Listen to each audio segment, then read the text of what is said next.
In the quiet village of St. Mary's Mead, a photographer lies dead, his prized camera shattered, a deadly secret hidden in a torn negative.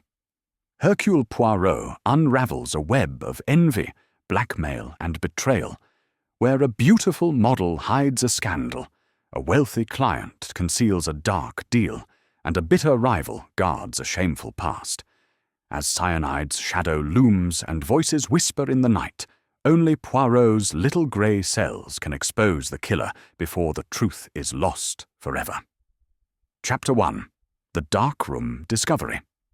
The autumn mist clung to the cobblestones of St. Mary's Mead, a village so serene it seemed untouched by the modern world's clamour. Yet, on this October morning in 1927, a shadow had fallen over its idyllic charm. Hercule Poirot, the diminutive Belgian detective with a moustache as precise as his methods, was enjoying a rare respite at the cottage of his friend, Miss Jane Marple. The air carried the crisp scent of fallen leaves, and Poirot, ever fastidious, adjusted his immaculate Homburg hat as he strolled through the village, his silver-topped cane tapping rhythmically. The tranquillity was shattered by the urgent arrival of Inspector Harrow, the local constable, whose ruddy face was flushed with agitation. "Monsieur Poirot, we need your expertise," he said, his voice tight. "It's Leonard Vane, the photographer, found dead in his darkroom, and it's no natural passing, I'm afraid." Poirot's grey eyes, sharp as a hawk's, gleamed with interest. "Lead on, Inspector," he replied, his accent crisp. "The little grey cells, they are ready." The scene of the crime lay behind Vane's modest cottage in a converted shed that served as his dark room. The door creaked as Harrow pushed it open, revealing a space steeped in shadow and the acrid tang of photographic chemicals. A single red bulb cast an eerie glow, illuminating the lifeless form of Leonard Vane slumped across a workbench. His face, frozen in a grimace, suggested a struggle against an unseen foe. Beside him lay his prized camera, its Zeiss lens shattered into jagged fragments, like a mosaic of malice. The room was a chaos of overturned trays, spilled developer, and scattered prints, their glossy surfaces curling in the damp air. Poirot stepped forward, his patent leather shoes avoiding a puddle of chemicals. He crouched beside the body, noting the faint, telltale scent of almonds mingling with the metallic odour of fixer. "Cyanide, perhaps," he murmured, his gloved fingers tracing the air above Vane's lips, careful not to disturb the scene. His gaze shifted to the broken camera, its lens glinting under the crimson light. "This destruction, it is deliberate," he said to Harrow, who hovered anxiously. "The camera, it was not merely dropped, it was struck with force, to conceal something, perhaps." Harrow nodded, scribbling in his notebook. "Vane was well known, sir. His portraits fetched a pretty penny in London galleries. A bit eccentric mind, but no one thought him the sort to have enemies." Poirot's moustache twitched, a sign of his scepticism. "Enemies, Inspector, are not always declared. They hide in the shadows of ambition, jealousy, or fear." His eyes swept the room, cataloguing details with methodical precision. A single photographic negative, torn at the edges, lay half-hidden beneath a tray. Poirot retrieved it with a pair of tweezers, holding it to the dim light. The image was blurred, but a figure could be discerned, its posture suggestive of secrecy or shame. "This," he said softly, "may hold the key to our mystery. A photograph captures truth, but it can also provoke betrayal." Harrow coughed, drawing Poirot's attention to a logbook on a nearby shelf. "Vane kept records of his appointments," he said. Last night he had visitors, Miss Clara Beaumont, a model, Mr. Gerald Rutherford, a client, and Mr. Simon Locke, another photographer.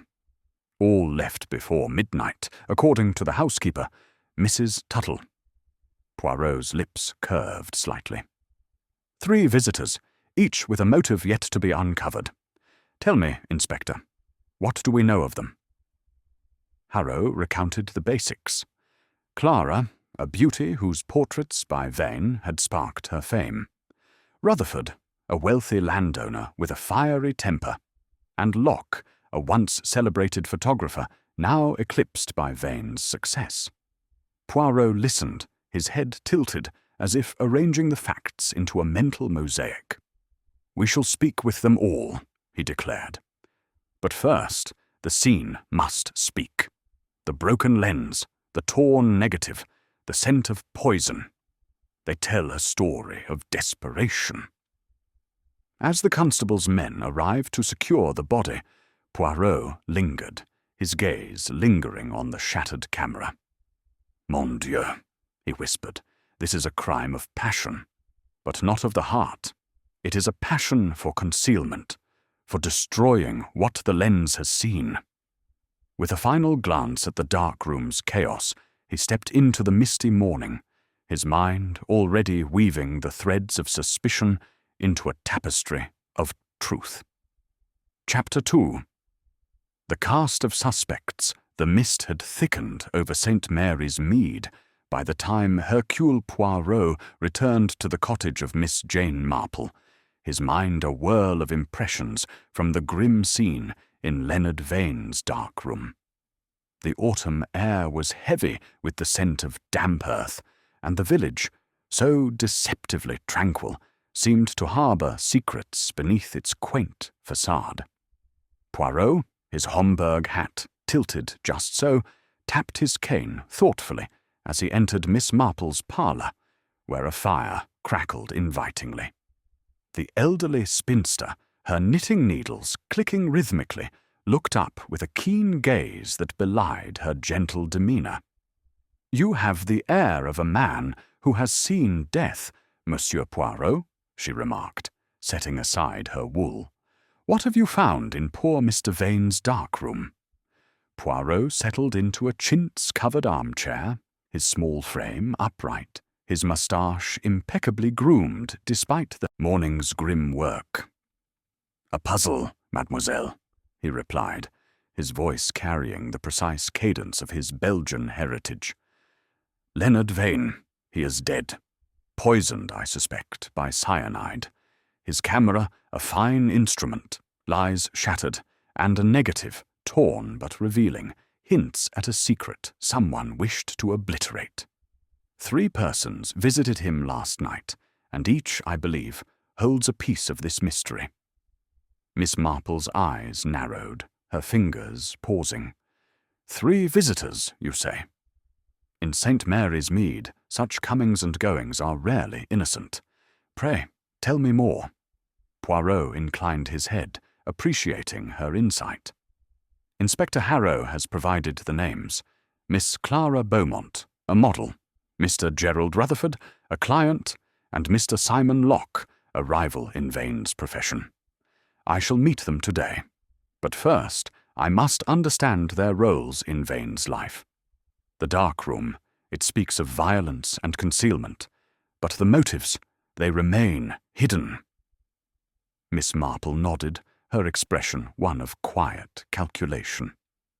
Clara Beaumont is known here. A lovely girl, but ambitious. Rutherford is a man of means, but his temper is whispered about.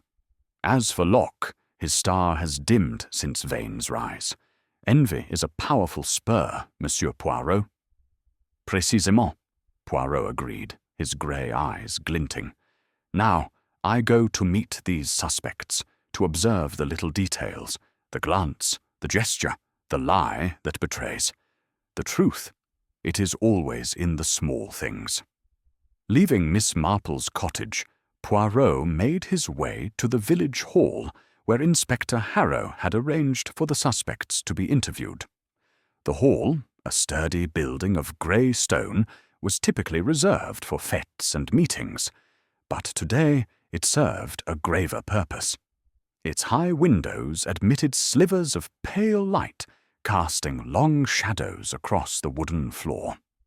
Harrow, a stout man with a perpetually furrowed brow, awaited Poirot with a sheaf of notes, his manner brisk but respectful. "Monsieur Poirot, I've gathered them as you asked," Harrow said, gesturing to a side room where 3 figures sat in uneasy silence. Miss Beaumont arrived first, then Rutherford, and Locke last. They're rattled, all of them, but none admit to anything untoward. Poirot's lips curved slightly, a sign of his amusement at human nature's predictability. "They will speak, Inspector, and in speaking, they will reveal. Let us begin with the lady. Miss Clara Beaumont." The door opened to reveal Clara Beaumont, a woman whose beauty was as striking as it was calculated. Her auburn hair was swept into an elegant chignon, and her emerald green dress accentuated her lithe figure. Yet, as she rose to greet Poirot, her blue eyes flickered with a nervousness that no amount of poise could conceal. She extended a gloved hand, which trembled slightly as Poirot took it. "Mademoiselle Beaumont, I am Hercule Poirot," he said, his tone courteous but probing.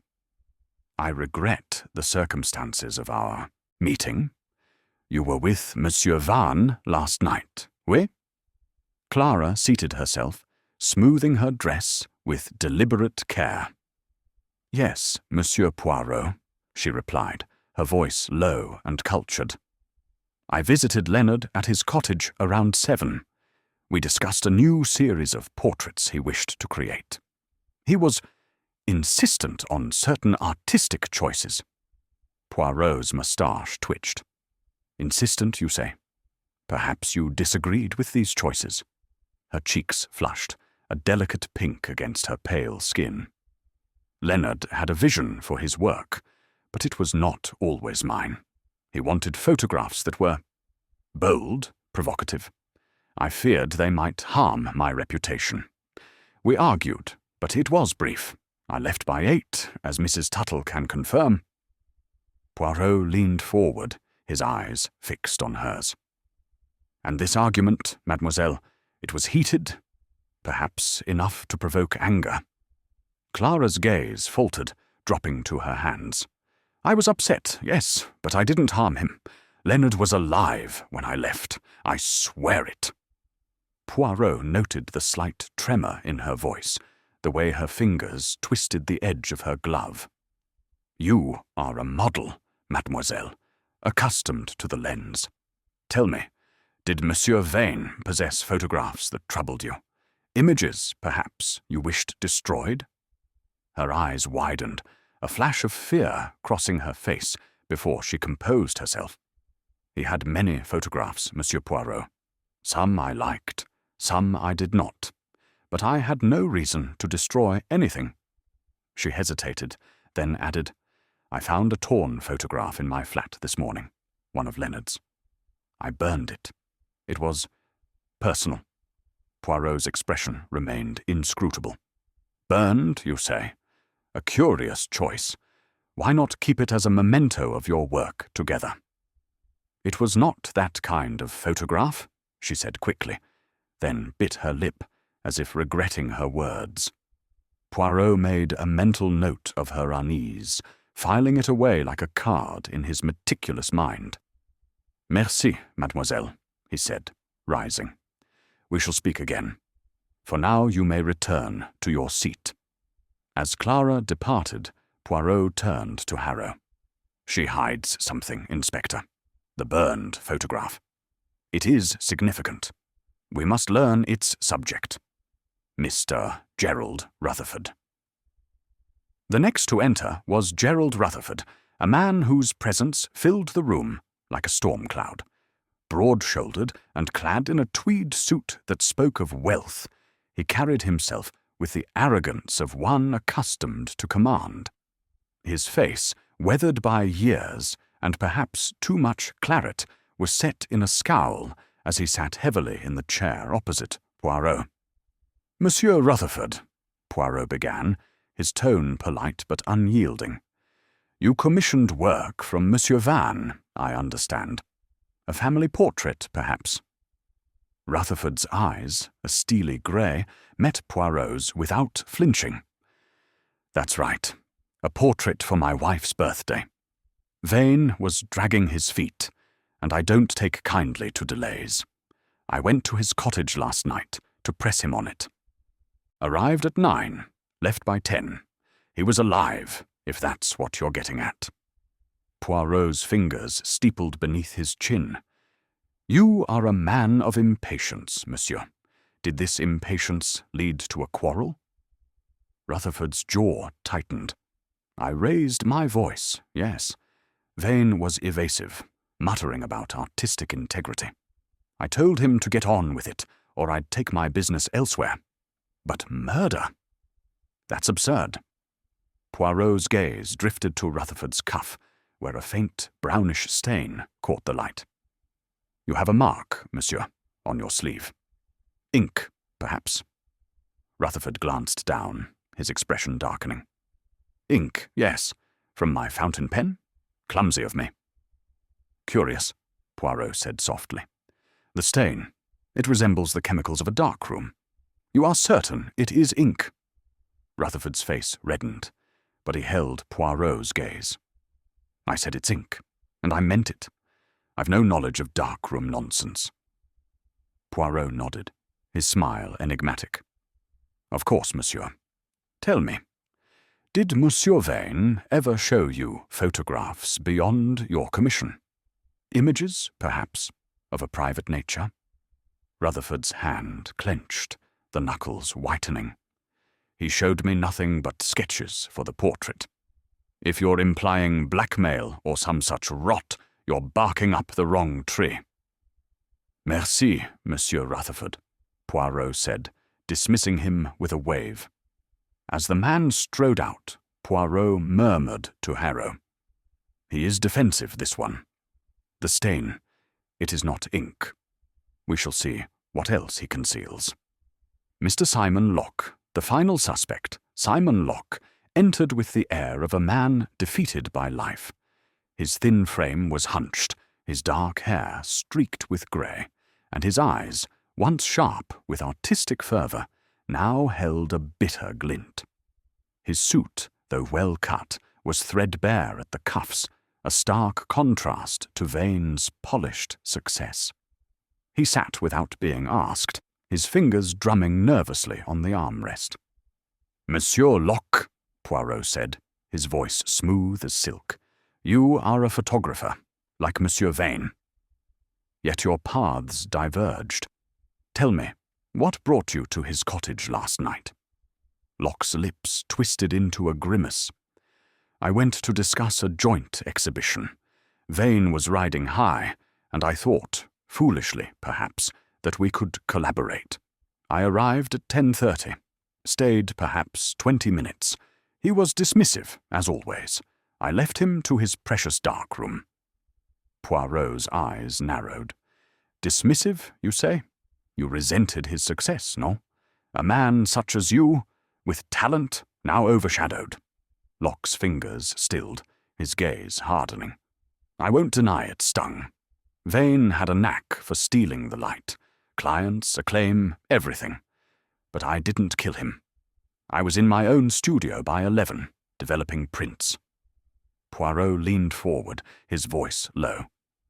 "You know the darkroom well, monsieur. The chemicals, the processes. Cyanide, it is used in some toning methods, is it not?" Locke's face paled, but he rallied. "It's rare, but yes, some photographers use it. I don't. Too dangerous." "And yet," Poirot said, "Monsieur Vane died with the scent of almonds in the air. Curious, no?" He paused, then added, "Did Vane possess photographs that threatened you? Images from your past, perhaps?" Locke's hands trembled, and he shoved them into his pockets. "He had nothing on me," he said. too quickly. Vane was a braggart, not a blackmailer. Poirot dismissed him with a nod, but his mind was already cataloguing Locke's evasions. To Harrow he said, "This man, he is consumed by envy. His knowledge of chemicals is significant. We must watch him closely. The threads of suspicion." The spectres departed. Poirot remained in the village hall, his thoughts a tapestry of clues and contradictions. Clara's burned photograph suggested a personal secret. Rutherford's stained cuff hinted at a presence in the darkroom, and Locke's bitterness pointed to a motive rooted in professional ruin. Each had been at Vane's cottage, each had a reason to resent him, and each, Poirot suspected, was withholding the truth. He turned to Harrow, who stood waiting for instructions. "Inspector, I require the logbook from Vane's cottage, and any photographs or negatives that survived the chaos. The camera, too, must be examined further. Its destruction was no accident. It was a message." Harrow nodded, jotting down the orders. "Anything else, Monsieur Poirot?" "Oui," Poirot said, his eyes gleaming. "Arrange for Mrs. Tuttle, the housekeeper, to meet me tomorrow. She saw these visitors come and go. Her observations may illuminate the shadows." As he left the hall, the mist had begun to lift, revealing the village in soft focus like one of Vane's portraits. Poirot's mind, however, was sharp, piecing together the fragments of the case. The broken lens, the torn negative, the scent of cyanide, they were clues to a crime of calculated malice. "The heart of this murder," he murmured to himself, "lies in what was seen, or what must never be seen." He adjusted his hat and walked toward Miss Marple's cottage, where tea and further discussion awaited. The cast of suspects had been introduced, their facades carefully constructed. But Hercule Poirot, with his little grey cells, would strip those facades away, revealing the truth hidden in the shadows of St. Mary's Mead. Chapter 3. The Model's Tale. The late morning sun pierced the thinning mist of St. Mary's Mead, casting a golden glow over the village's thatched roofs and tidy gardens. Hercule Poirot, ever immaculate in his pinstriped suit and polished shoes, made his way along a narrow lane to the modest flat of Miss Clara Beaumont. The air was crisp, carrying the faint sweetness of late-blooming roses, but Poirot's mind was far from the pastoral charm. The death of Leonard Vane, with its shattered camera and whispered scent of cyanide, demanded his full attention. Clara, the striking model who had argued with Vane the night before his demise, was the first thread in the tapestry of suspicion he intended to unravel. Her flat occupied the upper floor of a converted vicarage, its exterior adorned with ivy that clung like secrets to the stone walls. Poirot ascended the narrow staircase, his silver-topped cane tapping lightly, and knocked with precise courtesy. The door opened to reveal Clara, her auburn hair loosely pinned, her face pale despite the careful application of rouge. She wore a simple blouse and skirt, a stark contrast to the elegance of her attire at the village hall, as if she had shed her public persona for a more vulnerable one. "Monsieur Poirot," she said, her voice soft but strained, "I expected you might come. Please, enter." She stepped aside, gesturing to a small sitting room furnished with tasteful restraint. A velvet settee faced a low table, upon which rested a vase of wilting chrysanthemums. The walls were adorned with framed photographs, Vane's work, Poirot noted, their composition bold and evocative, capturing Clara in poses that were both ethereal and provocative. He removed his Homburg hat, placing it carefully on a side table, and seated himself, his posture as erect as ever. "Mademoiselle Beaumont," he began, his Belgian accent lending a musical quality to his words, "you will forgive the intrusion, but the death of Monsieur Vane requires clarity. You were with him last night, and you argued. I wish to understand the nature of this dispute." Clara sat opposite him, her hands clasped tightly in her lap. Her blue eyes, luminous yet guarded, met his briefly before drifting to the window. "It was a professional disagreement," she said, her tone measured. "Leonard wanted to publish a series of portraits. Ones I felt were too revealing. They were not the image I wished to project. I asked him to reconsider, but he was adamant. His art, he said, demanded truth, no matter the cost." Poirot's moustache twitched, a subtle sign of his interest. "Truth, mademoiselle. A noble pursuit, but often a dangerous one. These portraits, they were intimate, perhaps compromising." Her cheeks flushed, and she looked away, her fingers twisting a fold of her skirt. "They were artistic, Monsieur Poirot, but bold. I feared they would be misunderstood, that they might tarnish my reputation. I am a model, yes, but I have ambitions beyond the lens, perhaps the stage, or a respectable marriage. Leonard did not care for such concerns."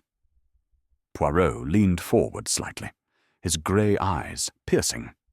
"And this argument, it grew heated. Enough, perhaps, to provoke a desperate act." Clara's head snapped up, her gaze indignant. "I did not kill him. Yes, I was angry, but I left his cottage by 8 o'clock, as I told you. Mrs. Tuttle saw me go. I returned here and spent the evening alone, reading." Her voice wavered, betraying a flicker of uncertainty. "Alone, you say?" Poirot mused, his tone gentle but probing. "And yet, mademoiselle, you mentioned a photograph you burned this morning, one of Monsieur Vane's. Why destroy such a thing, if it was merely a memento?" Clara's lips parted, then closed, as if weighing her words. "It was a photograph from an earlier session," she said at last, her voice barely above a whisper. "One I regretted posing for. When I heard of Leonard's death, I panicked. I didn't want it found, not by the police, not by anyone. It was foolish, perhaps, but it meant nothing." Poirot's expression remained impassive, but his mind catalogued her words with precision. He rose, crossing to a small writing desk in the corner, where a waste bin caught his eye. With a gloved hand, he sifted through its contents, retrieving a scrap of paper with singed edges. The fragment showed part of a photograph. Clara's profile, her expression one of unguarded vulnerability, her attire suggestive of intimacy. He held it up, his gaze steady.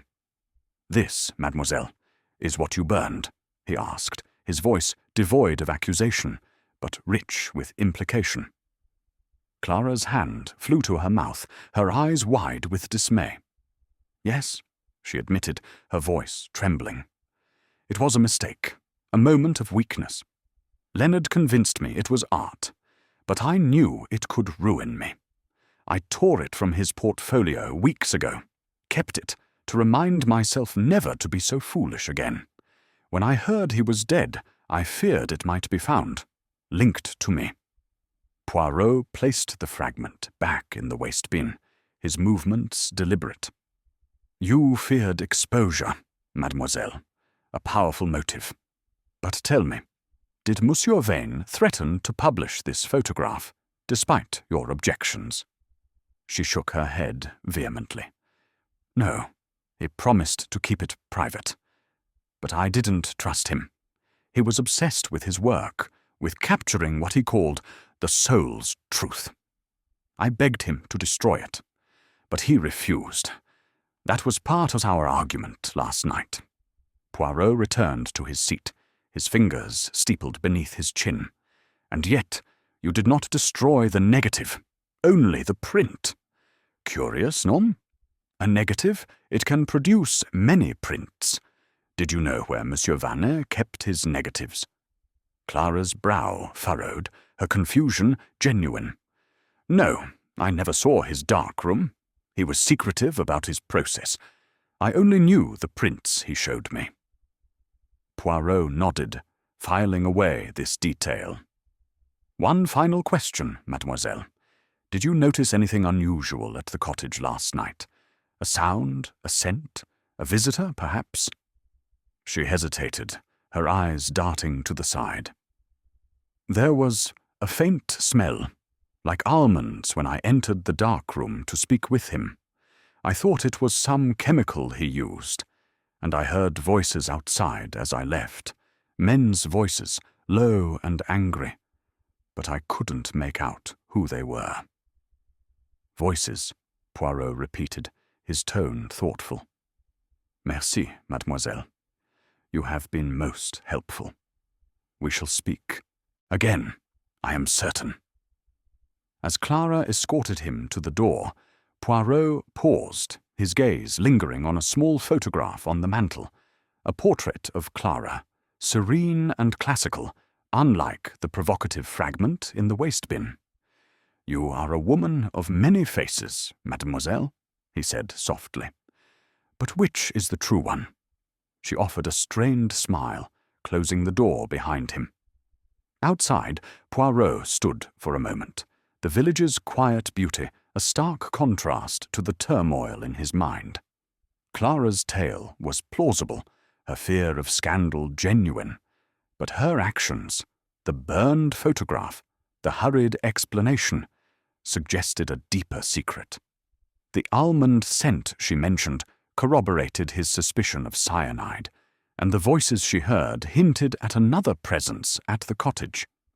Gerald Rutherford, or Simon Locke, perhaps, or an unknown player in this deadly game.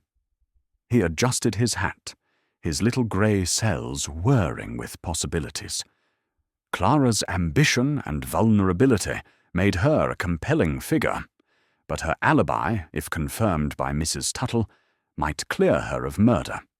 Yet the photograph she destroyed was a clue, a piece of the puzzle that pointed to Vane's power over his subjects. Had she acted alone in burning it, or was she protecting someone else? Poirot turned his steps toward the village, where Inspector Harrow awaited, with news of the logbook and the darkroom's contents. The model's tale had revealed much, but it was only the beginning. The shattered lens, the torn negative, the poison's bitter scent, they were threads in a tapestry of deceit, and Hercule Poirot was determined to weave them into truth. Chapter 4. The Client's Motive. The afternoon sun hung low over St. Mary's Mead, its rays filtering through the ancient oaks that lined the lane to Rutherford Manor. Hercule Poirot, his patent leather shoes gleaming despite the dust of the village paths, approached the imposing stone edifice with a sense of purpose. The manor, with its gabled roofs and mullioned windows, exuded the weight of old money and older secrets. Gerald Rutherford, the wealthy client whose temper had been noted by all, was the next thread in the intricate web surrounding Leonard Vane's murder. Poirot's grey cells, ever active, buzzed with the details of the case: the shattered camera, the torn negative, the faint almond scent of cyanide, and now Clara Beaumont's mention of angry voices in the night. The heavy oak door was opened by a butler, a gaunt man with a face as unreadable as a blank negative. "Monsieur Poirot, I presume," he intoned, his voice as stiff as his starched collar. "Mr. Rutherford is expecting you in the study." Poirot followed through a grand hall adorned with hunting trophies, stags' heads and polished rifles that spoke of Rutherford's penchant for conquest. The study was a cavern of dark wood and leather, its walls lined with books that looked untouched and portraits that stared down with stern disapproval. Gerald Rutherford stood by a roaring fire, a glass of amber liquid in his hand, his broad frame dominating the room. His tweed suit was impeccably tailored, but the faint chemical stain on his cuff, noted earlier by Poirot, marred its perfection. "Monsieur Rutherford," Poirot began, his Belgian accent crisp as he removed his Homburg hat and placed it on a side table. "I am grateful for your time. The matter of Monsieur Vane's death, it is most troubling, and your visit to his cottage last night places you at the heart of our inquiry." Rutherford's grey eyes, sharp and unyielding, met Poirot's with a flicker of irritation. He gestured to a leather armchair, but his hospitality was perfunctory. "Sit, if you must," he said, his voice gruff. "I've told Harrow all I know. I went to Vane's at 9 to demand my portrait. He was dawdling, and I don't tolerate delays. I left by 10, and he was breathing then. That's the end of it." Poirot settled into the chair, his posture erect, his hands folded neatly. "The end, monsieur. Perhaps not. You are a man of action, accustomed to results. When Monsieur Vane delayed, did it provoke more than words? A quarrel, perhaps, that turned violent?" Rutherford's face reddened, his hand tightening around his glass. "I'm not a patient man, Poirot. I'll grant you that. I raised my voice, told him to get on with it or face consequences. Legal ones, mind you, not murder. I didn't touch him, nor that blasted camera of his." Poirot's moustache twitched, a subtle sign of his scrutiny. "The camera, monsieur. It was shattered with force. A curious act, no? To destroy a tool of art suggests a deeper motive, perhaps to conceal what it had captured." His eyes drifted to Rutherford's cuff, where the brownish stain stood out against the pristine tweed. "And this mark on your sleeve, it is not ink, as you claimed. It resembles the chemicals of a darkroom. How did it come to be there?" Rutherford glanced at his cuff, his scowl deepening. He set his glass on the mantel with a deliberate clink. "I told you, it's ink. Spilled my pen signing papers before I went to Vane's. You're barking up the wrong tree, Poirot, seeing mysteries where there are none." "Seeing, monsieur, is my profession," Poirot replied, his tone mild but unyielding. "And I see a man who visited a darkroom where a poison, cyanide perhaps, was used. You are familiar with such chemicals."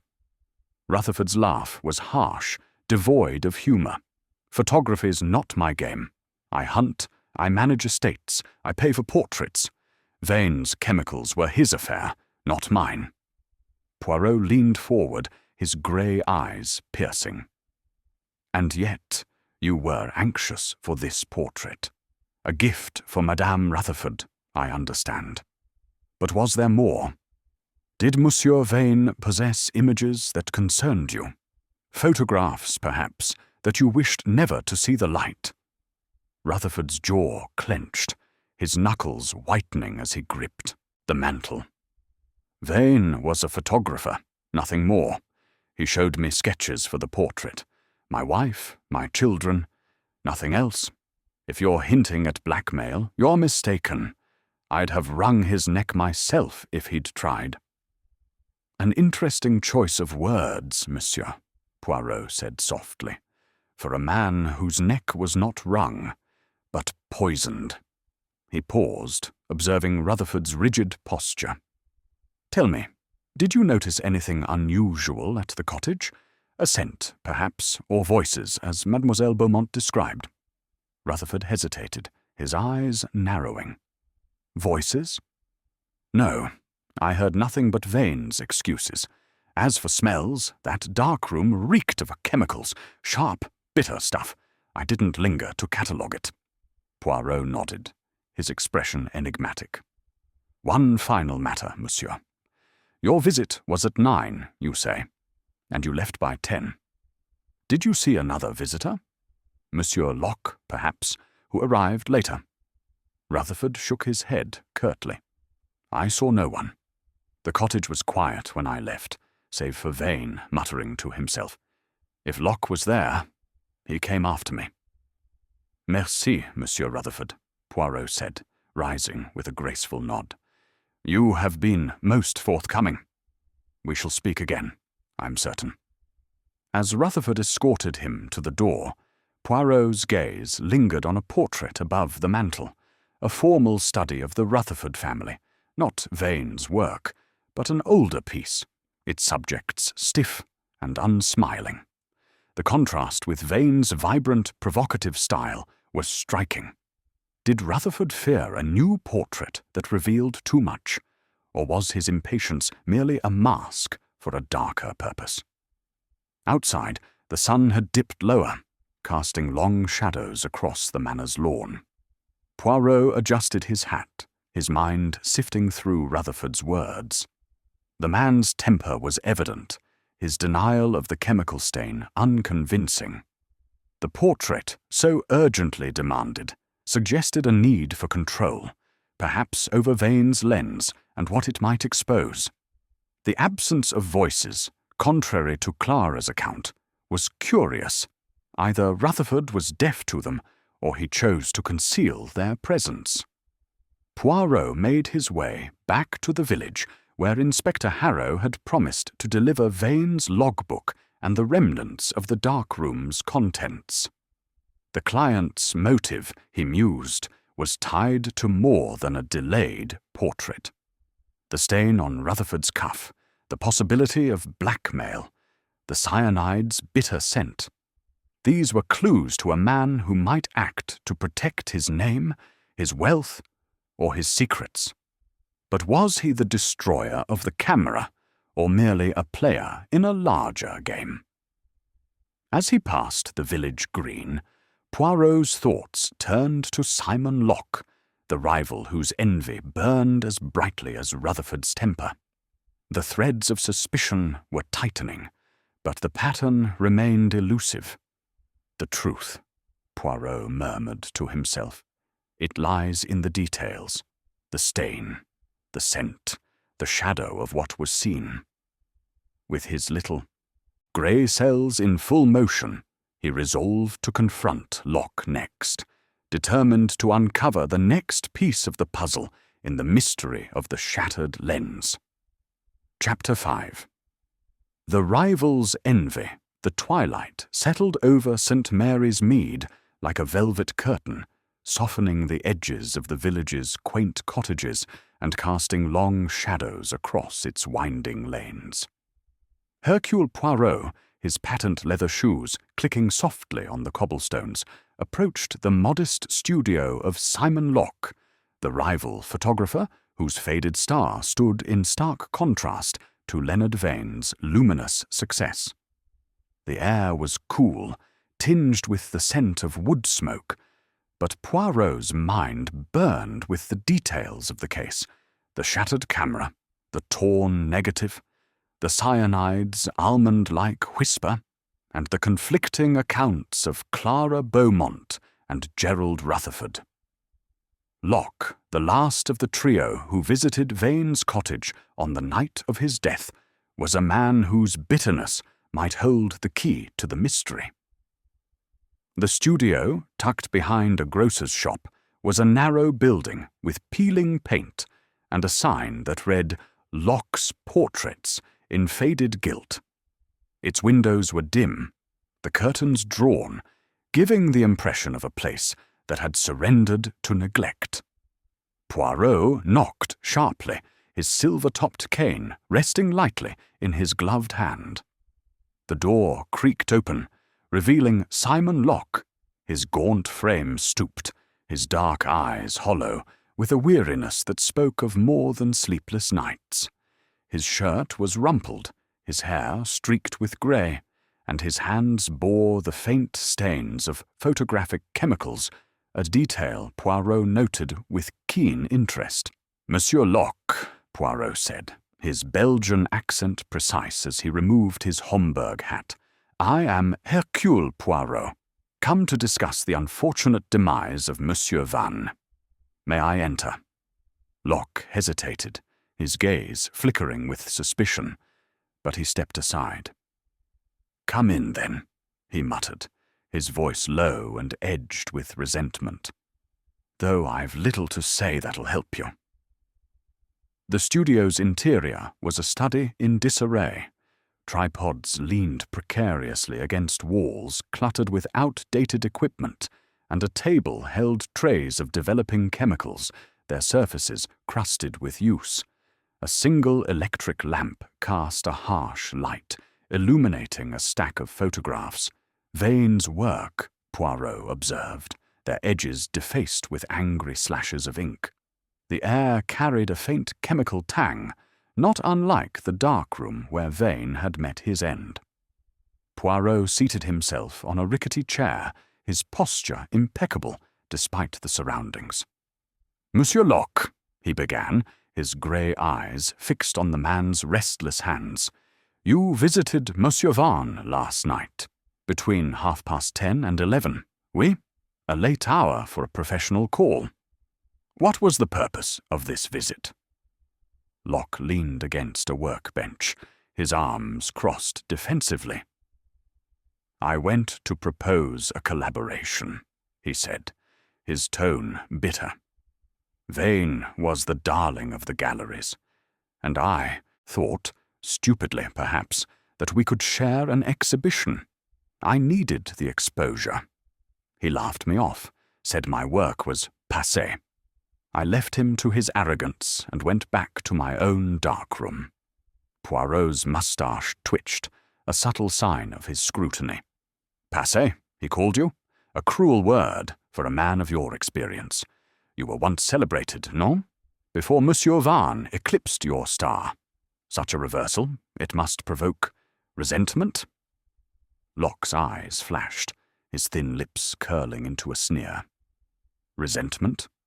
Of course I resented him. Vane swooped in with his flashy techniques, stealing my clients, my reputation. He had no originality, just a knack for pleasing the rich. But I didn't kill him, Poirot. I'm not that desperate. Poirot leaned forward, his voice soft but piercing. Desperate, monsieur. Perhaps not. But envy. It is a powerful force. It can drive a man to acts he might not otherwise contemplate. Tell me, did you enter Monsieur Van's darkroom last night? Locke's fingers twitched, and he shoved his hands into his pockets. Number. We spoke in his parlour. He was mixing chemicals when I arrived, but I didn't go near his darkroom. I've my own setup here. He gestured vaguely to the cluttered table, where bottles of developer and fixer stood in disarray. Poirot's gaze drifted to the table, noting a small vial labelled potassium ferricyanide, a chemical used in toning prints.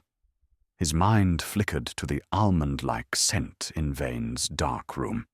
Cyanide, not ferricyanide, but Locke's familiarity with such substances was telling. You are well versed in the chemistry of photography, monsieur, Poirot said. Cyanide, it is used in some processes, is it not? A dangerous substance, easily misused. Locke's face paled, his eyes narrowing. Cyanide. It's rare, risky.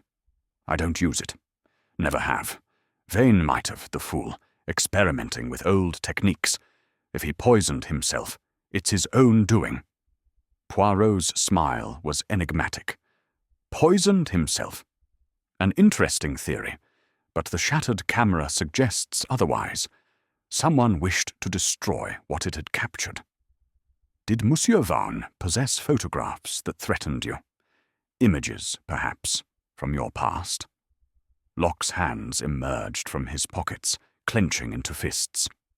Vane had nothing on me, he said, his voice tight. He was too busy flaunting his own work to dig into mine. If he had compromising photos, they weren't of me. Poirot rose, his movements deliberate as he crossed to a pile of defaced photographs. He lifted one, a portrait of Clara Beaumont, its surface marred by vicious scratches. "These are Monsieur Vane's work," he said softly. "You have kept them, yet you mark them with anger. Why?"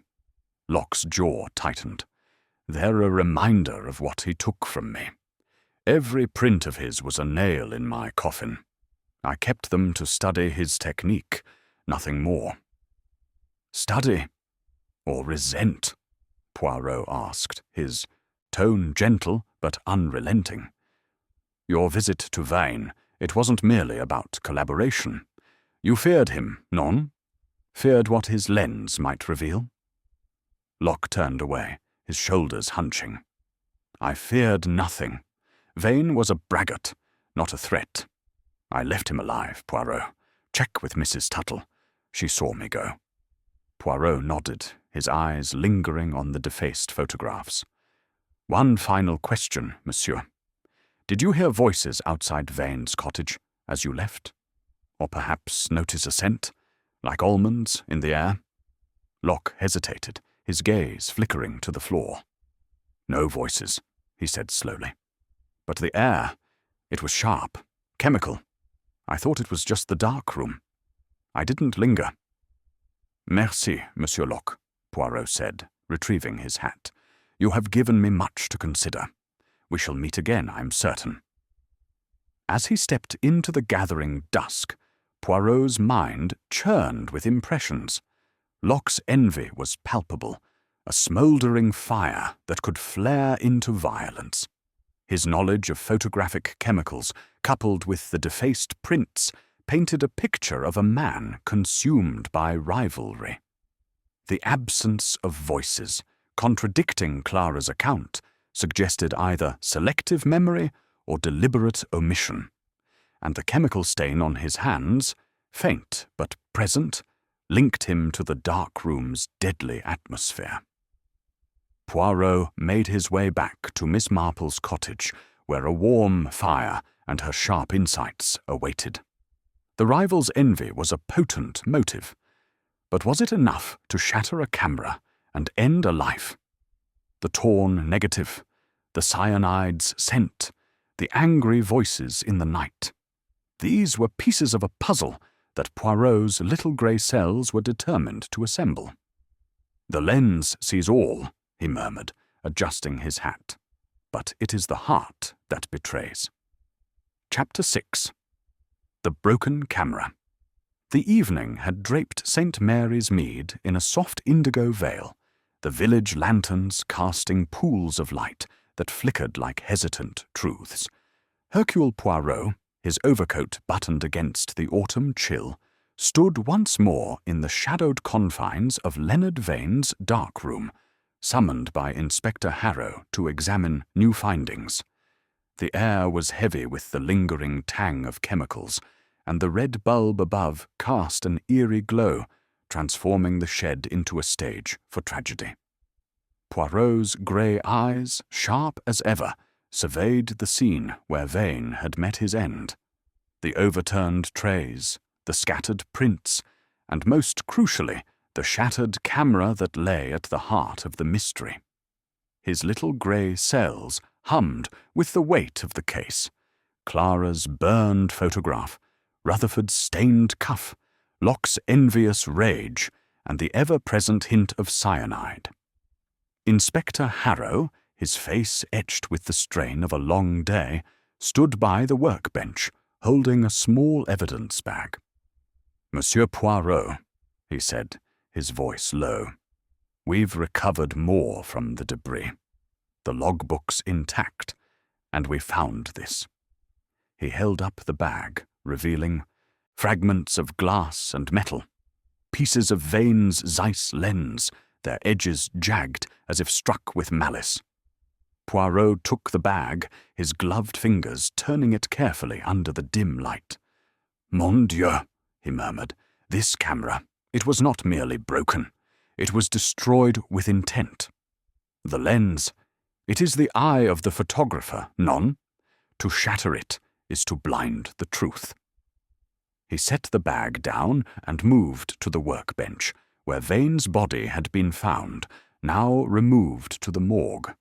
The surface was littered with chemical stains and a single torn negative, its blurred image still tantalizingly incomplete.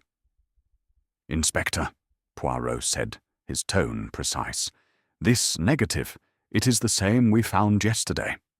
Have you developed it further?" Harrow nodded, producing a print from his pocket. "We had our man at the station try. It's faint, but you can make out a figure. Someone in a pose that's compromising, let's say. Could be a man or a woman, but the face is too blurred to tell." Poirot held the print to the light, his eyes narrowing. The figure, shrouded in shadow, appeared to be in a moment of unguarded intimacy, perhaps unaware of the camera's gaze. "This image," he said softly, "it is the heart of our crime. Someone feared its revelation. Enough to kill, enough to destroy the instrument that captured it." He placed the print beside the shattered camera, noting how the lens fragments glittered like accusing eyes. He turned his attention to the logbook, its leather cover worn but intact. Flipping through its pages, he found Vane's meticulous notes, appointments, chemical formulas, and cryptic references to special projects. The final entry, dated the night of the murder, listed 3 visitors: Clara Beaumont at 7, Gerald Rutherford at 9, and Simon Locke at 10:30. A scrawled note beside Locke's name read, "Refused collaboration. Insists on past." Poirot's moustache twitched. The past, he mused. Vane knew something of Locke's history, perhaps, something worth concealing. Harrow cleared his throat. "There's more, sir. We found traces of cyanide in a vial under the workbench. It was labelled as a toning agent. But the coroner confirms it's what killed Vane. Someone poured it into his tea, we think. There's a cup with residue nearby." Poirot's gaze sharpened. "Tea, you say?" "A personal act, to share a drink. The killer, they were close to Vane, trusted enough to offer him poison. He examined the cup, its porcelain chipped, a faint brown stain marking its rim. And the cyanide, it is not a common tool in photography today. Monsieur Locke, he denied using it, but his knowledge of chemicals is deep." Harrow nodded. "We're checking his studio for similar vials. But Rutherford and Miss Beaumont, they could have accessed the darkroom too. That stain on Rutherford's cuff bothers me." "Oui, and Mademoiselle Beaumont's burned photograph," Poirot added. "Each suspect has a secret, each a reason to fear Vane's lens. But the camera, its destruction is the key. It was not enough to kill the man. The killer sought to erase his vision." He knelt beside the workbench, inspecting the camera's remains. The Zeiss lens, a marvel of precision, was reduced to shards, its metal frame bent as if struck repeatedly. Poirot traced a finger along the edge, noting a faint scratch mark, distinct from the chemical stains. "This mark," he said, "it suggests a tool, a pry bar, perhaps, or a heavy object. The killer was determined, but not reckless. They chose their moment." Rising, Poirot surveyed the room anew, his mind reconstructing the scene. "Picture it, Inspector," he said, his voice low.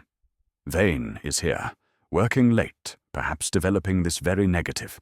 The killer enters, someone he knows, for he does not suspect. They share tea, laced with cyanide. As Vane weakens, the killer seizes the camera, smashing the lens to destroy its evidence. But the negative, it survives, hidden in the chaos." Harrow frowned. "But why not take the negative? Why leave it?" Poirot's eyes gleamed. "Because, mon ami, the killer was interrupted, or they did not know where Vane kept his negatives. This darkroom, it is his sanctuary, his vault of secrets. Only one familiar with his habits would find such a thing quickly. He moved to a shelf where a row of film canisters stood undisturbed.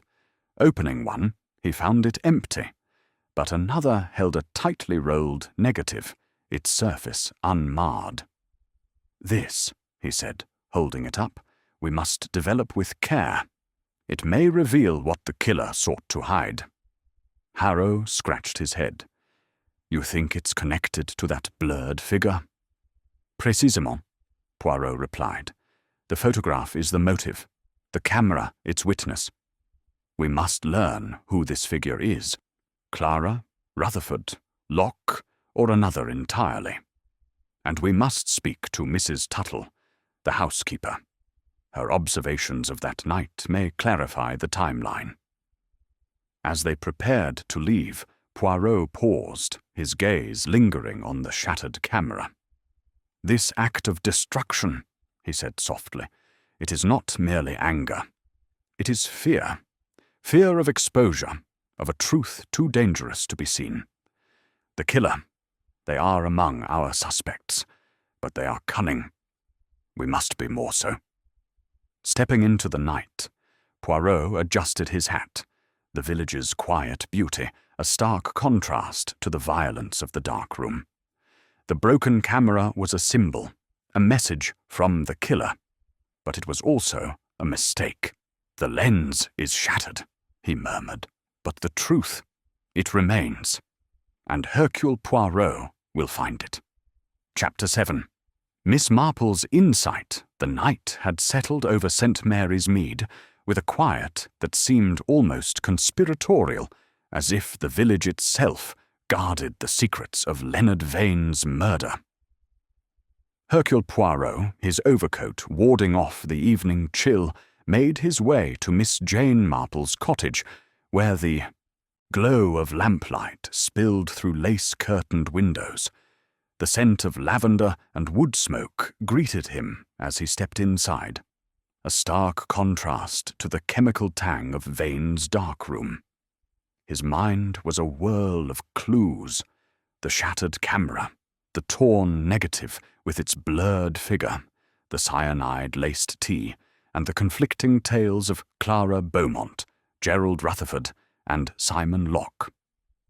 Each suspect had revealed a fragment of truth, but the pattern remained elusive, and Poirot sought the sharp insight of his old friend to illuminate the shadows. Miss Marple, seated in her favourite armchair by the fire, looked up from her knitting, her needles pausing mid-stitch.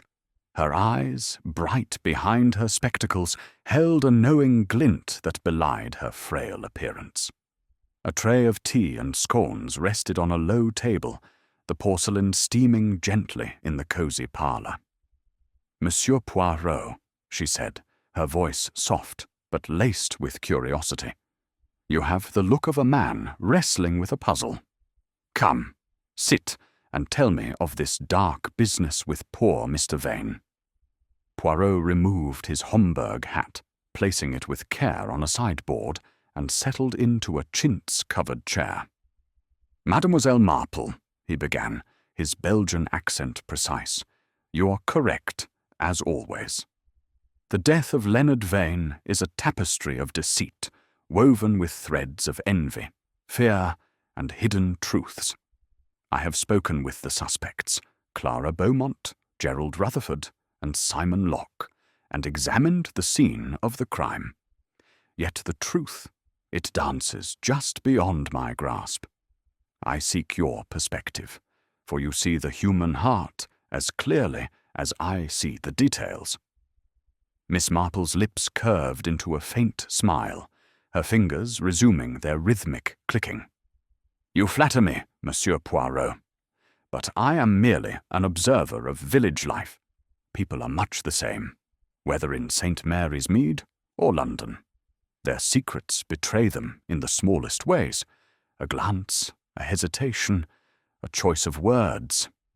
Tell me what you have learned, and perhaps I can offer a village spinster's view." Poirot steepled his fingers, his grey eyes gleaming in the firelight. Vane was poisoned with cyanide, likely in his tea, in his darkroom. His camera, a Zeiss of great value, was smashed with force, its lens destroyed. A negative, torn but surviving, shows a blurred figure in a compromising pose. 3 visitors came to his cottage that night.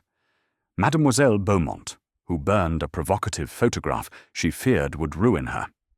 Monsieur Rutherford, whose cuff bears a chemical stain he claims is ink, and Monsieur Locke, whose envy of Vane's success burns like a fire. Each has a motive, each denies the crime. But the camera's destruction, it speaks of a desperate need to hide what was seen. Miss Marple nodded, her eyes narrowing as she set her knitting aside. A photograph can be a dangerous thing, Monsieur Poirot. In a village like ours, a single image can unravel reputations, marriages, even lives. Clara Beaumont, you say, she is ambitious, but careful. I've seen her at church, always composed, yet her eyes hold a hunger for something more. A photograph that threatened her future would be a powerful spur. Précisément, Poirot agreed. She admits to arguing with Vane over such images, and she burned one, claiming it was personal. But her alibi, confirmed by the housekeeper, Mrs. Tuttle, places her at home by 8. The murder, it occurred later, I believe. Miss Marple's gaze drifted to the fire, her expression thoughtful. And Mr. Rutherford? A man of wealth and temper, they say. His wife is a quiet creature, but there are whispers of his indiscretions. Late nights in London, debts he does not speak of. If Vane captured something compromising, Rutherford might act to protect his name. Poirot's moustache twitched. His impatience for a portrait suggests more than a gift for his wife. The chemical stain on his cuff. He insists it is ink, but it matches the darkroom's residue. He denies hearing voices, unlike Mademoiselle Beaumont, who spoke of angry men outside the cottage. His silence, it is suspicious. And Simon Locke, Miss Marple continued, her tone measured. A sad case. He was a name once before Vane came to the village. I recall a scandal years ago. Locke was accused of copying another's work, a charge he never fully shook. If Vane held proof of that old shame, it would explain his bitterness. Poirot leaned forward, his voice low. Locke's studio is filled with Vane's defaced photographs, a testament to his envy. He knows the chemistry of photography, and though he denies using cyanide, his hands bear the stains of his trade. He too heard no voices, but he noted the chemical scent. The negative, I believe, may depict his past, a plagiarism exposed. Miss Marple sipped her tea, her eyes distant. In our village, secrets are like shadows, always present, rarely seen. Vane's camera was his power, capturing what people hide. To destroy it was to silence that power. But the negative's survival suggests the killer was rushed or careless. Have you considered, Monsieur Poirot, that the figure in the photograph might not be one of your suspects, but someone they protect? Poirot's eyes widened, a spark of revelation igniting. A most astute observation, mademoiselle. The figure could be a lover, a friend, a family member, someone whose exposure would wound the killer more than themselves. This changes the motive, no? It is not only self-preservation, but loyalty or fear for another. Miss Marple's smile was faint but knowing. People will do much for those they love. Or fear. Look to the relationships, Monsieur Poirot. Clara's ambition might tie her to a powerful patron, Rutherford's wealth to a hidden indiscretion, Locke's shame to a colleague or mentor from his past. The negative is your guide, but the heart is your map. Poirot rose, his expression one of admiration. "You have given me much to ponder, Mademoiselle Marple. The heart, as you say, betrays. I shall return to the dark room, to the logbook, and the new negative we found. And I must speak with Mrs. Tuttle, whose eyes may have seen more than she knows." As he donned his hat, Miss Marple added, "Be cautious, Monsieur Poirot. A killer who destroys a camera will not hesitate to strike again if cornered. Look for the shadow, not the light." Stepping into the night, Poirot felt the weight of her words. The village slept, its secrets buried beneath its serene facade, but Miss Marple's insight had sharpened his focus. The broken camera, the torn negative, the cyanide's scent. They were not merely clues, but reflections of a deeper truth. Someone had killed to protect a secret, and that secret lay not in the lens, but in the bonds of loyalty or fear. With his little grey cells alight, Poirot resolved to unravel the next thread, knowing the truth was closer than ever. Chapter 8. The Hidden Prince. The morning sun rose over St. Mary's Mead, its light filtering through the mist to paint the village in hues of gold and grey. Hercule Poirot, his overcoat buttoned against the lingering chill, walked purposefully toward Leonard Vane's cottage, his silver-topped cane tapping a steady rhythm. The revelations of the previous day, Clara's burned photograph, Rutherford's stained cuff, Locke's envious rage, and Miss Marple's insight about loyalty and hidden shadows had sharpened his focus. The dark room, with its shattered camera and torn negative, held the key to the murder, and Poirot was determined to uncover its secrets. Inspector Harrow had promised to meet him with new evidence, and Poirot's little grey cells buzzed with anticipation. The cottage, quaint but now sombre, stood at the edge of the village, its garden overgrown with late autumn weeds. The darkroom shed, cordoned off by police tape, loomed like a silent witness. Harrow awaited Poirot at the door, his face weary but alert, a manila envelope clutched in his hand. "Monsieur Poirot," he greeted, "we've gone through Vane's things again, as you asked. Found something you'll want to see." Poirot's grey eyes gleamed as he stepped into the darkroom, the air still thick with the acrid scent of chemicals. The red bulb flickered, casting eerie shadows over the workbench where Vane's body had been found.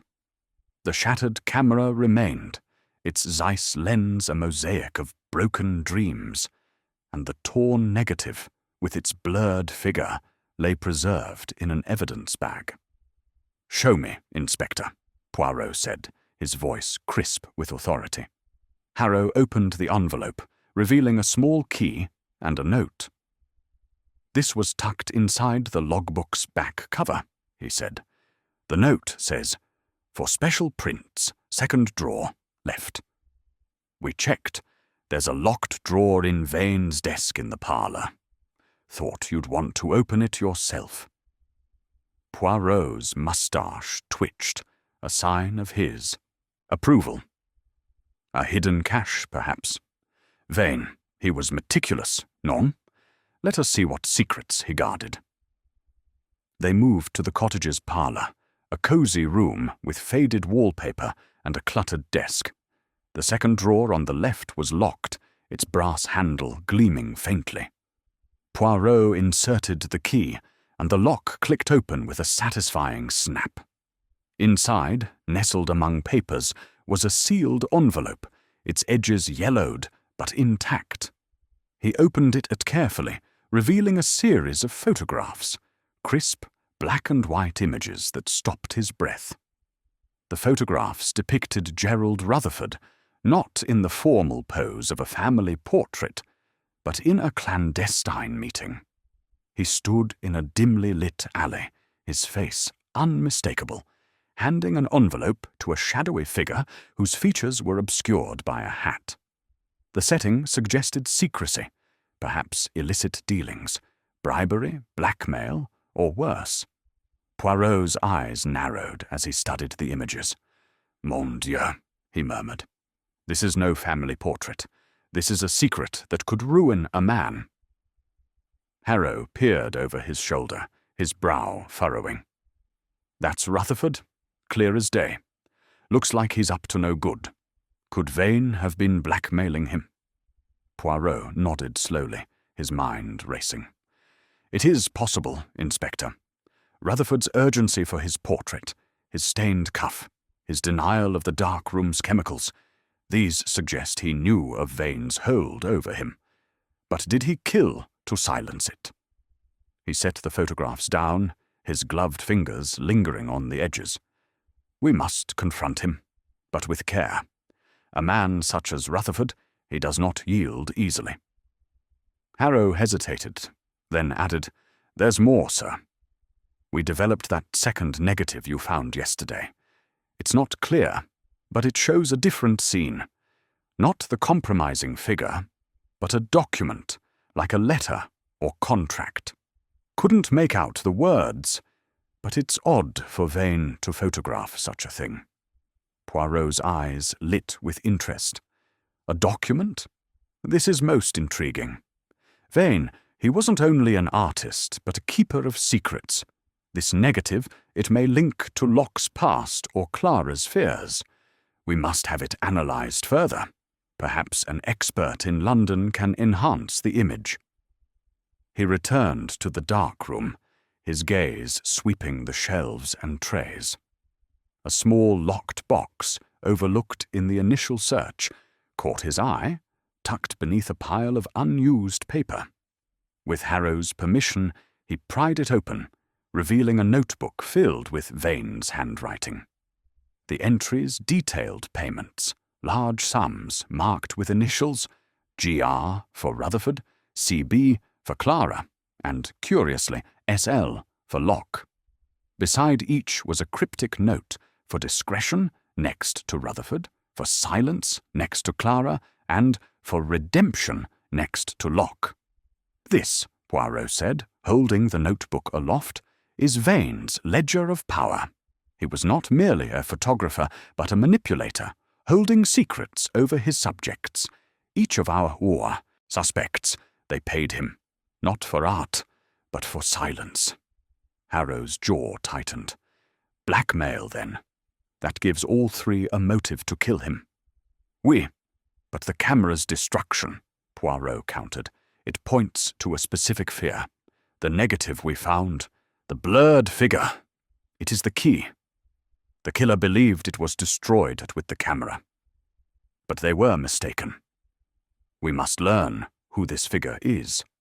He paused, his mind replaying Miss Marple's words about loyalty and shadows. "The photographs of a Rutherford, they are damning, but they are not the whole story. Clara burned a print to protect her reputation. Locke defaced Vane's work to erase his rival's triumph. But this document, photographed and hidden, it may reveal a secret that binds them all." Harrow scratched his head. "You think they're connected? All three working together?" Poirot's smile was enigmatic. "Not together, Inspector, but perhaps entangled. We must question Rutherford again, with these photographs in hand. And Mrs. Tuttle, she saw the comings and goings that night. Her memory may hold the final clue." As they locked the darkroom and stepped into the morning light, Poirot's thoughts were a mosaic of possibilities. The hidden prints had confirmed Vane's role as a blackmailer, but the shattered camera suggested a deeper panic, a fear of exposure that went beyond money. Was Rutherford's secret meeting the motive for murder, or was it Locke's buried past, or Clara's compromised image? The document negative, with its elusive text, hinted at a truth yet to be uncovered. Adjusting his hat, Poirot murmured, "The lens captures, but it is the hidden prints that betray. We are close, mon ami, to the shadow that killed Leonard Vane. Chapter 9. The Rival's Secret. The midday sun cast a pale, unyielding light over St. Mary's Mead, its rays doing little to warm the autumn chill that clung to the village. Hercule Poirot, his overcoat impeccably buttoned and his Homburg hat tilted just so, retraced his steps to Simon Locke's dilapidated studio, a place as forlorn as its owner's faded ambitions. The discoveries in Leonard Vane's darkroom, the hidden photographs of Gerald Rutherford's clandestine meeting, the notebook detailing payments for discretion, silence, and redemption, and the tantalizing negative of a document had tightened the web of suspicion around the three visitors to Vane's cottage. Locke, the envious rival, was Poirot's next focus, his bitterness and chemical-stained hands marking him as a man with both motive and means. The scent of cyanide, the shattered camera, and Miss Marple's insight about loyalty lingered in Poirot's mind, urging him to probe deeper into the shadows of Locke's past. The studio's faded sign creaked in the breeze as Poirot knocked, his silver-topped cane resting lightly in his gloved hand.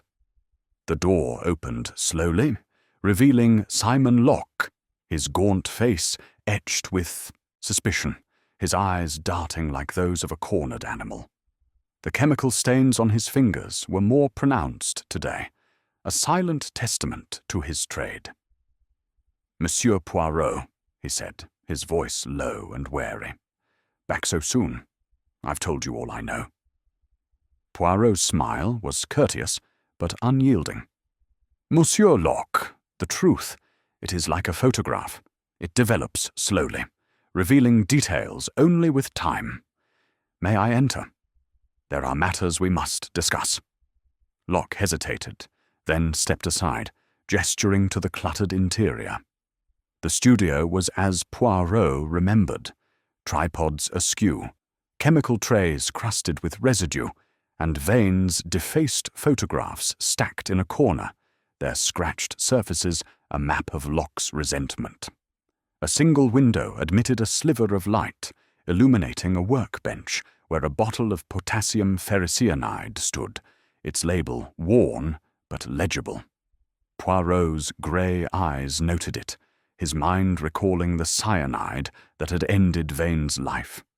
He seated himself on the same rickety chair as before, his posture erect. "Monsieur Locke," he began, his Belgian accent sharp. "You spoke of visiting Monsieur Vane to propose a collaboration, a gesture you claimed was rebuffed. But I have learned more since we last spoke. Vane was not merely a rival.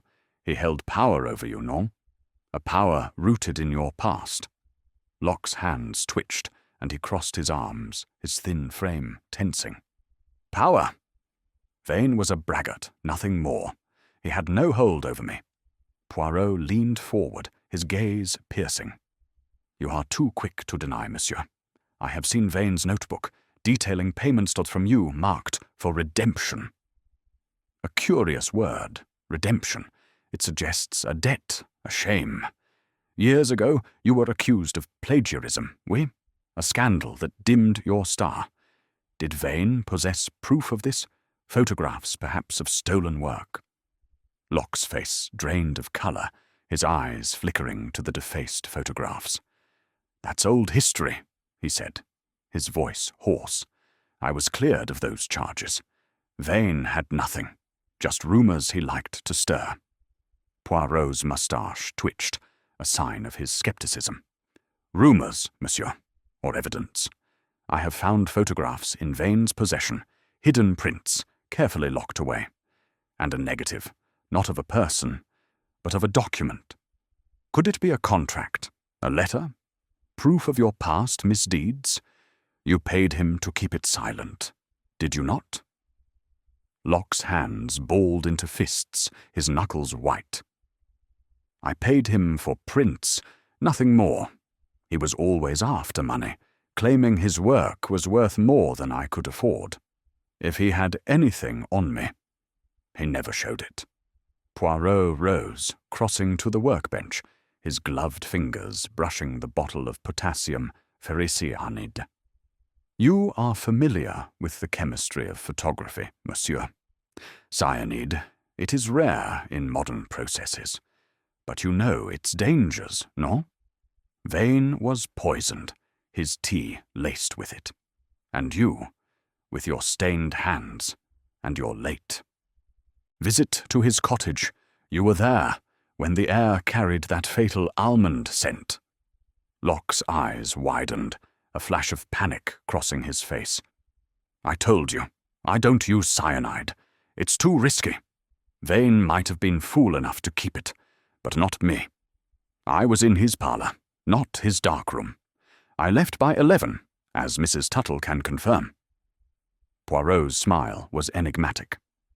And yet, you noted the chemical scent, as did Mademoiselle Beaumont. You heard no voices, unlike her, but your hands, they bear the marks of your trade. Tell me, monsieur, did you see Vane's camera that night? The Zeiss, so prized, now shattered. Locke's gaze darted to the floor, his voice low. I saw it on his workbench, but I didn't touch it. He was fussing with it when I left, muttering about some new project. If it's broken, someone else did it. Poirot paused, his mind sifting through Locke's words. The man's denial was fervent, but his nervousness betrayed him. The notebook's mention of redemption pointed to a secret Vane had exploited, and the defaced photographs in Locke's studio screamed of a hatred too deep for mere rivalry. One final question, Poirot said softly. Did Vane ever speak of a document he photographed? Something that could destroy a reputation? Perhaps yours? Locke's lips tightened, and for a moment, silence hung heavy. He mentioned something once, he admitted, his voice barely audible. A letter, years old, that he claimed could ruin me. He laughed, said it was his insurance. I thought he was bluffing. Poirot nodded, filing away this admission. Merci, Monsieur Locke. You have been most illuminating. We shall speak again, I'm certain. As he stepped into the village's quiet streets, Poirot's thoughts churned. Locke's admission of the letter confirmed the document negative's significance, and his knowledge of chemicals made him a plausible suspect for the cyanide. Yet his fear seemed genuine, his hatred tempered by resignation. Was he a killer, or a man trapped by his own past? The photographs of Rutherford, the payments in Vane's notebook, and Clara's burned print wove a complex tapestry, but the shattered camera remained the central clue, a symbol of a truth too dangerous to endure. Poirot adjusted his hat, his little grey cells alight. The rival's secret, he murmured. It is a shadow of shame. But is it the shadow of murder? The lens it sees, but the heart it conceals. With Mrs. Tuttle's testimony still to come, Poirot knew the truth was near, hidden in the interplay of loyalty, fear, and betrayal. Chapter 10. The Model's Confession. The afternoon light bathed St. Mary's Mead in a gentle glow, softening the edges of the village's cottages as Hercule Poirot made his way to the police station, a squat brick building at the heart of the village. The weight of the case pressed upon him. The shattered camera, the cyanide's bitter scent, the hidden photographs of Gerald Rutherford's illicit meeting, the cryptic document negative, and Simon Locke's reluctant admission of a letter that could ruin him. Clara Beaumont, the poised yet vulnerable model, remained a puzzle, her burned photograph and mention of angry voices hinting at a deeper role in Leonard Vane's murder. Miss Marple's words about loyalty and shadows echoed in Poirot's mind, urging him to press Clara for the truth. Inspector Harrow had summoned her to the station for further questioning, and Poirot's little grey cells were primed to uncover her secrets. Inside, the station's air was stale, tinged with ink and dust. Clara sat in a small interview room, her auburn hair pinned neatly, her emerald eyes shadowed with unease. She wore a simple grey dress, its modesty a stark contrast to her usual elegance, as if she sought to deflect scrutiny. Inspector Harrow stood by the door, his notebook open, while Poirot took a seat opposite Clara, his Homburg hat resting on the table, his posture as precise as ever. "Mademoiselle Beaumont," Poirot began, his Belgian accent smooth but probing, "we meet again under less pleasant circumstances. The death of Monsieur Vaughan grows more complex, and your visit to his cottage that night places you at the centre of our inquiry. I ask you to be frank, for the truth, it cannot be hidden forever." Clara's hands twisted in her lap, her gaze flickering to the window. "I've told you everything, Monsieur Poirot," she said, her voice soft but strained. "I argued with Leonard about those photographs. I left by 8, and I burned that print because I feared for my reputation. I didn't kill him." Poirot's grey eyes studied her, noting the faint tremor in her fingers. "Your candour is appreciated, mademoiselle, but there are gaps in your tale. The photograph you burned, it was not merely a memento, was it? It was a threat, a shadow over your ambitions, and you spoke of voices, angry men, outside Vane's cottage as you left. Who were they?" Clara's lips parted, then closed, her composure faltering. I don't know," she said, her voice barely above a whisper. "It was dark, and I was upset. I heard them arguing, but I couldn't see their faces. I assumed it was Leonard with someone else, perhaps Mr. Rutherford or Mr. Locke." Poirot leaned forward, his voice gentle but relentless. "Assumed, mademoiselle? Or perhaps you recognized a voice. You are a woman of perception, accustomed to the stage of the camera's lens. Tell me, what did you hear?" Her eyes glistened, and she looked down, her hands clenching. It was muffled, but one voice was sharp, bitter, like Mr. Locke's when he's angry. The other was deeper, commanding, like Mr. Rutherford. I didn't stay to listen. I was frightened and wanted to be home. Poirot's moustache twitched, a sign of his interest. "Frightened, you say? Yet you did not mention this fear before. And the photograph you burned. Let us return to it. You said Vane promised to keep it private, yet you did not trust him. Did he threaten to publish it? To expose you?" Clara's breath caught, and she pressed a hand to her chest. "He didn't threaten outright, but he hinted. He said the photographs were his best work, that they'd make my name, or ruin it. I begged him to destroy them, but he laughed, said they were art, not scandal. I couldn't risk them being seen." Poirot's gaze softened, but his mind was sharp. "And so you took one print, tore it from his portfolio, and burned it. But the negative, mademoiselle, it remains. Did you know where Vane kept his negatives?" She shook her head, her expression earnest. "No, he was secretive about his darkroom. I never went inside, only spoke to him at the door. He kept his negatives locked away, he said, where no one could touch them." Poirot paused, his fingers steepling beneath his chin.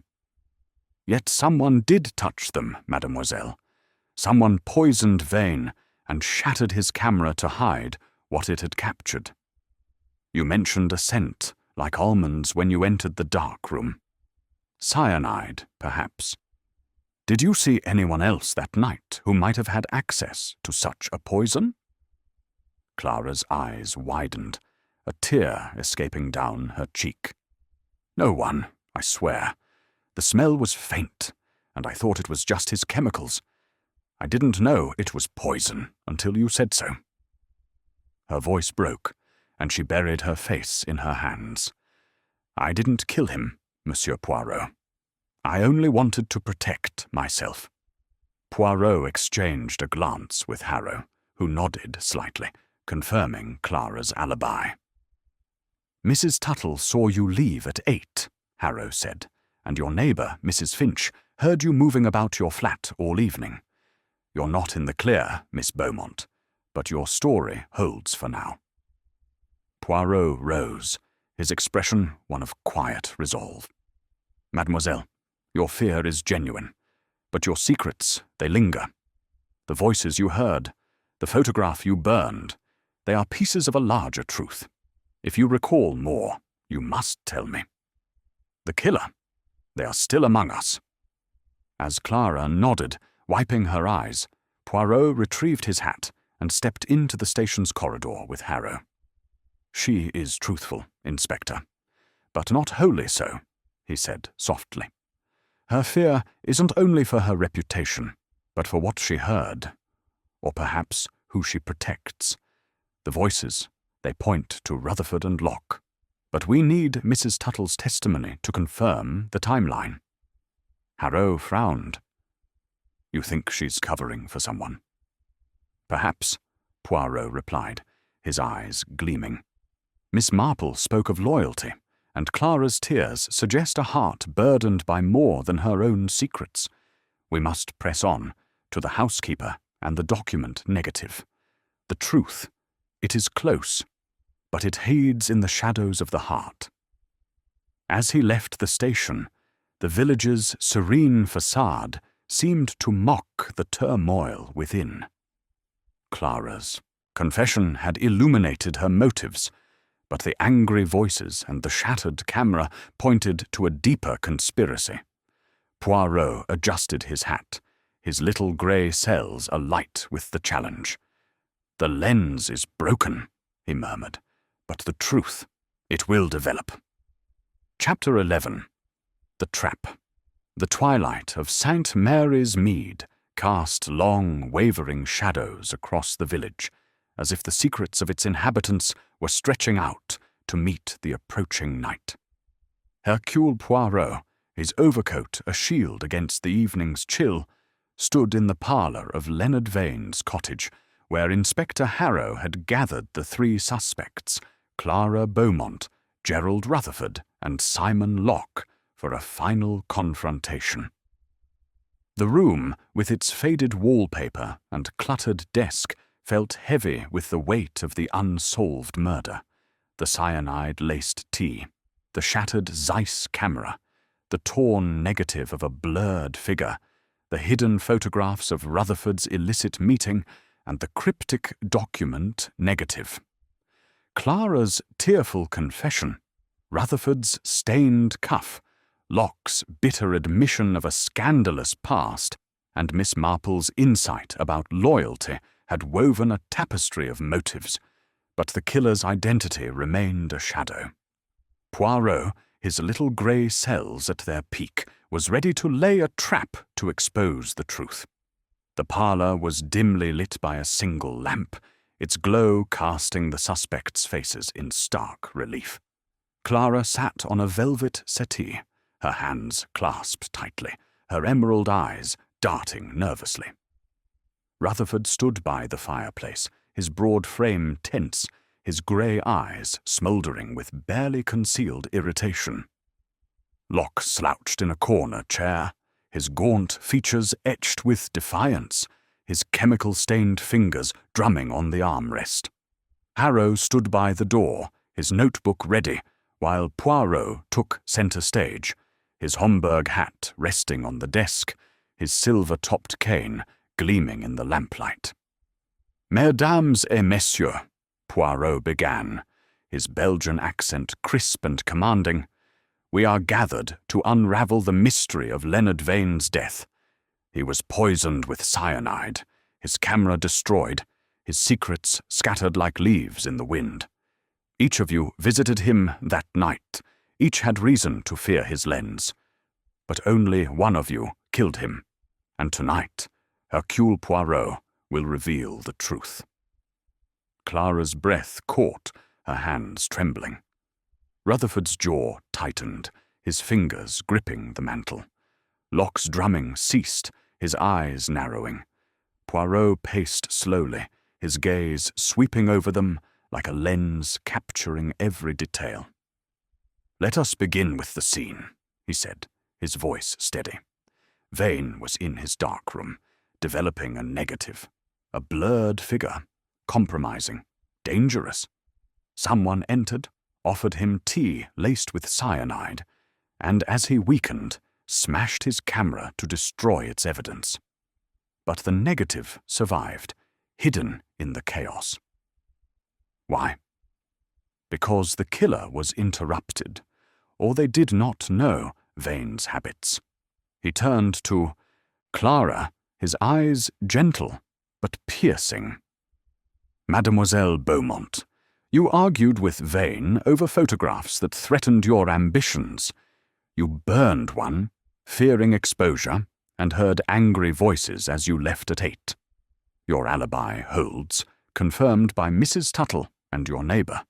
But you withheld the voice's identity, no? To protect someone?" Clara's lips parted, her voice a whisper. "I told you, I didn't know them. I was frightened and left quickly." Poirot nodded, moving to Rutherford. "Monsieur Rutherford, your impatience for a portrait masked a deeper fear. Vane held photographs of you in a clandestine meeting. Blackmail, perhaps, for your indiscretions. Your cuff bore a chemical stain, not ink, linking you to the darkroom. You deny hearing voices, but your temper, it is formidable." Rutherford's face reddened, his voice a growl. "I told you. I didn't touch his chemicals or his camera. Those photographs were private business, not murder." Poirot's gaze shifted to Locke, his tone sharpening. "Monsieur Locke, your envy of Vane was a fire that consumed you. Vane held proof of your plagiarism, a letter, photographed, that could ruin you. Your hands, stained with the chemicals, know the darkroom's secrets, including cyanide. You visited last at 10:30 and left by 11. The killer struck soon after." Locke's eyes flashed, his voice tight. "I didn't kill him. Vane was alive when I left, fussing with his camera. I don't use cyanide. It's too dangerous." Poirot paused, holding up the torn negative, its blurred figure a silent accusation. "This negative," he said, "it is the heart of the crime. But another negative of a document points to Monsieur Locke. You admitted Vane spoke of a letter, your insurance. We developed it today, a contract signed by you, proving you stole another's work years ago. You paid Vane for redemption to keep it hidden." Locke's face paled, his hands clenching. "He was blackmailing me, yes, but I didn't kill him. I paid to keep that letter buried." Poirot's eyes gleamed, his voice rising. "You, Monsieur Locke, poisoned Vane with cyanide, a chemical you knew from your trade. You smashed his camera, believing it held the negative of that letter. But you were careless. The negative survived, hidden in the debris. Mrs. Tuttle saw you linger near the darkroom, not the parlour, as you claimed. Your envy, your fear, they drove you to murder." Clara gasped, Rutherford swore under his breath, and Locke sprang to his feet, his voice breaking. "No, I couldn't," he faltered, his shoulders slumping. "All right," he whispered. "I did it. Vane was going to expose me, ruin me. I slipped cyanide into his tea, smashed the camera to destroy that negative. I thought it was gone." Harrow stepped forward, his cuffs ready. "Simon Locke, you're under arrest." Poirot adjusted his hat, his expression somber. "The lens. It sees all, But it is the heart that betrays. You sought to erase your past, Monsieur Locke, but the truth, it cannot be shattered. As Locke was led away, the parlour fell silent, the weight of justice settling over the room. Poirot's trap had sprung, revealing the killer in the shadows of envy and fear. Chapter 12. The Resolution. The soft glow of dawn crept over St. Mary's Mead, bathing the village in a serene light that belied the turmoil of the past days. Hercule Poirot sat once more in Miss Jane Marple's cosy parlour, the fire crackling gently as the scent of fresh scones and lavender tea filled the air. The murder of Leonard Vane had been solved. Simon Locke, driven by envy and fear of exposure, had confessed to poisoning the photographer and shattering his camera to conceal a damning negative. Yet Poirot, his Homburg hat resting on a side table, felt the lingering weight of the case, the hidden photographs, the cryptic document, and the human frailties that had woven such a deadly tapestry. Miss Marple, her knitting needles poised, regarded him with her keen, knowing eyes, ready to share a final reflection on the tragedy. Mademoiselle Marple, Poirot began, his Belgian accent as precise as ever, the affair of the shattered lens is concluded. Simon Locke has admitted his crime, driven by a past he could not escape. Yet I find myself pondering the shadows you spoke of, the loyalties and fears that bind us all. Miss Marple set her knitting aside, her smile faint but warm. You've done well, Monsieur Poirot, as I knew you would. The village is quieter now, though it will not forget Leonard Vane's death. Tell me, how did the final pieces fall into place? Poirot sipped his tea, his grey eyes distant. Locke's envy was his undoing. Vane held a negative of a letter proving Locke's plagiarism, a scandal that would have ended his career. The notebook we found, with its payments for redemption, confirmed Vane's blackmail. Locke, visiting late that night, slipped cyanide into Vane's tea, a poison he knew from his photographic work. He smashed the camera, believing it held the negative, but Vane's meticulous habits preserved it in the darkroom's debris. Miss Marple nodded, her fingers tracing the edge of her teacup. And the others, Clara Beaumont and Gerald Rutherford? Their secrets, too, played a part, did they not? Oui, Poirot replied, his moustache twitching. Clara burned a photograph she feared would ruin her ambitions, but her alibi held firm. Her mention of angry voices, Locke and another, likely Rutherford, pointed me to the night's timeline. Rutherford's hidden photographs, showing him in a clandestine deal, suggested blackmail, but he was not the killer. His stain, his temper. They were distractions, though his secrets may yet haunt him. Miss Marple's eyes gleamed with quiet wisdom. Secrets, Monsieur Poirot, are the currency of a village. Vane traded in them, and it cost him his life. Locke's envy was his motive, but Vane's greed set the stage. A sad business, all of it. Poirot leaned forward, his voice soft. You spoke of shadows, mademoiselle, and you were right. The negative of the document, not the blurred figure, was the true threat. Locke killed to bury his past, but the lens, it does not lie. Even shattered, it revealed the truth. Miss Marple's smile deepened. The human heart, it betrays us all. You've brought light to St. Mary's Mead, Monsieur Poirot, and for that we are grateful. Poirot rose, retrieving his hat. The light, it is fleeting, but the truth endures. Merci, Mademoiselle Marple, for your insight. It guided me through the shadows. As he stepped into the morning, the village stirred with its usual rhythm, Children playing, carts rumbling, life resuming its quiet course. Poirot adjusted his hat, his little grey cells already anticipating the next challenge. "The lens sees all," he murmured, "but it is the heart that tells the story." With a final glance at the cottage, he walked on, ready for the mysteries that awaited beyond the village's serene facade.